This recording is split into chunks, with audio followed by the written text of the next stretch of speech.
I met David Rohde 20 years ago when we were young reporters working in the Balkans. Shortly after that, I told the chief of correspondence at Newsweek magazine, where I worked at the time, that she had to hire him. He was the best reporter covering the Balkans, I told her. Not long after, David won the Pulitzer Prize for his part in documenting the massacre at Srebrenica. David's career has been extraordinary, including months of captivity in Afghanistan and Pakistan, a daring escape, and the book to tell about it. But he is not receiving a Lifetime Achievement Award from the OPC. He is still too young for that. David, come up, please.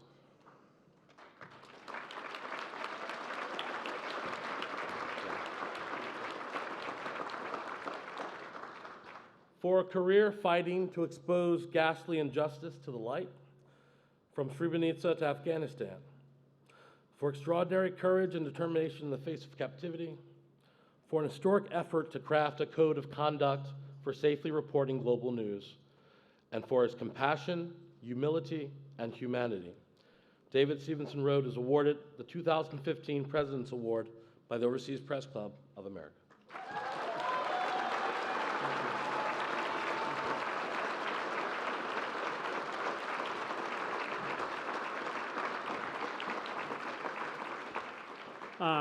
Thank you, Marcus, so much. First, I just want to thank you for saying this isn't a Lifetime Achievement Award. I was worried you knew something that I didn't about my future. I'm thrilled and honored to be here, and thank you all for your patience. I'm the last major speech you have tonight. Drinks will be served very soon. I'm kind of nervous. If we could just maybe play the cartoons again, that might be easier for all of us. My theme tonight that I want to talk about is what we can achieve together. I want to talk about these guidelines and explain what they are and what we're trying to do. I really believe today that we face an unprecedented challenge together as journalists. Never has it been so dangerous or so expensive, to be blunt, to cover conflict. And at the same time, many news organizations are struggling with shrinking budgets. We, as an industry, must work together to innovate, to collaborate, to support each other. Together, as other speakers have said tonight, we must not allow governments, kidnappers, or criminals to intimidate us. I'm convinced we can emerge from this crisis even stronger if we work together. And one small example of that are the global safety principles and practices. That's a terrible name, and we want to admit it up front. And I want to explain how this document came about and what we're trying to achieve. Our goal is not to force news organizations to sign on to some outsider's guidelines. Our goal is to force conversations inside news organizations. Those conversations can be private, they can be public, but we want editors and reporters, particularly freelancers, to talk about safety. This all started with, first, John Danishevsky, the foreign editor of AP, asked me to moderate a conversation at an AP and an IPI meeting in Chicago. And also at the same time, Steve Adler of Reuters invited me to a lunch. Both of those conversations were about safety. Both of those conversations were filled with fear about what had just happened in Syria and the death of James Foley and Stephen Sotloff. As we started this process, we tried to figure out how we could make things safer. What could we do? And then we contacted a group called the Frontline Freelance Register. They're based in London. They represent over 500 freelance journalists, many of whom cover conflict. And back to my theme of what we can do together, I found huge commonality between those editors and those freelancers. Yes, there was anger and frustration in terms of fees and what people were paid. There was distrust and concern about what was going on in these war zones and would we ever be able to cover them. But there was a huge sense of concern, both among freelancers and editors, that we needed to do more to help each other. The guidelines aren't perfect. They're essentially a bargain that was struck on one side between the Frontline Freelance Register and on the other, Reuters and AP. There's many people involved in this effort that were here tonight. I mentioned John Danishevsky already. Charlie Sennett, who's over here, the founder and executive director of the Ground Truth Project, helped us draft them. Emma Daly, a former foreign correspondent, helped as well. And Marcus Mabry, our president, helped us do this. There's an ugly secret here tonight. Marcus wanted to give himself the President's Award for the guidelines. But rather than remove him so quickly as president, I was chosen as a second choice. I also want to thank Bruce Shapiro, who's not here, from the Dart Center. If you want to see the guidelines, they're posted on the Dart Center website. And most of all, I want to thank my wife, Kristen Mulvihill.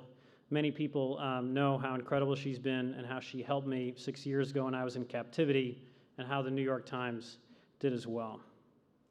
In terms of the guidelines, they're fairly simple. There's 7 pledges for each side: freelancers making pledges and news organizations making pledges. For freelance journalists, they're encouraged when they go on dangerous assignments to be prepared and to be able to care for themselves and their colleagues if things go wrong. They're encouraged to take first aid classes and hazardous environment training. And they're urged to make careful risk assessments before traveling into dangerous areas and measure the journalistic value of an assignment against the risk. For news organizations, it encourages them and editors to show the same concern for the welfare of local journalists and freelancers that they do for staffers. It urges news organizations to be aware of and factor in the additional costs of training, insurance, and safety equipment in war zones for freelancers. It also urges organizations and editors to not make an assignment with a freelancer in a conflict zone or dangerous environment unless the news organization is prepared to take the same responsibility for a freelancer's well-being in the event of a kidnap or injury as it would a staffer.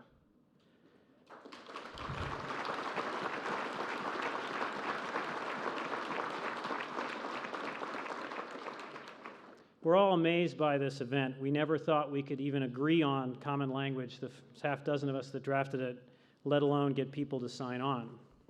What's amazing to us is that since we unveiled the guidelines in an event at the Dart Center at the Columbia Journalism School in February, the number of signatories has tripled from roughly 20 to 60.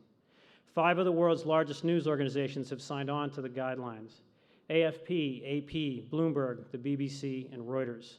Every major journalism group has endorsed them as well. I won't try to name all these groups, and there's really only one journalism group that matters tonight, and that's the Overseas Press Club. Thank you, Marcus, for signing on. Volunteers have translated the call into 5 languages: Arabic, French, Hebrew, Persian, Spanish, and Turkish.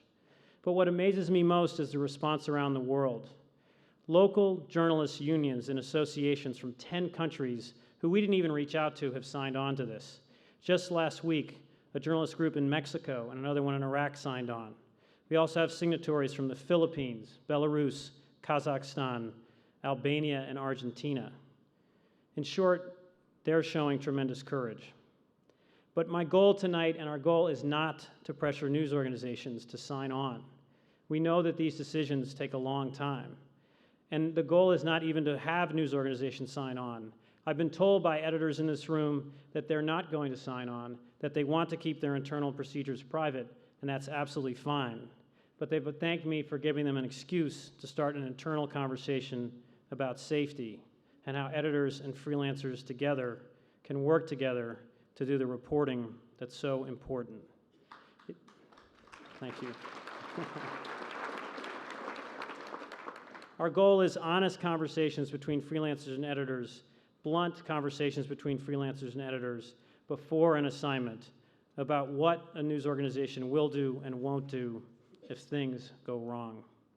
No one believed that freelancers and news organizations could reach this kind of agreement.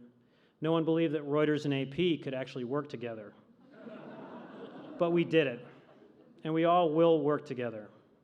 We'll talk together about the incredible challenges we face, and we'll find ways to do the reporting we must. Every news organization in this room has suffered a tragedy. Every journalist in this room has lost a friend or nearly lost a friend in the last 2 years. We owe it to the ones we've lost. To name a few, Jim, Steve, Luke, and Kenji. We owe it to Jason as he sits in captivity, and the other honorees that we've mentioned tonight to not give up. Together, we can stop governments from stilling our voices. Together, we can stop the rich, the corrupt, and the criminal from intimidating us. Together, we can stop censors from squelching our stories. Together, we will do the reporting we must.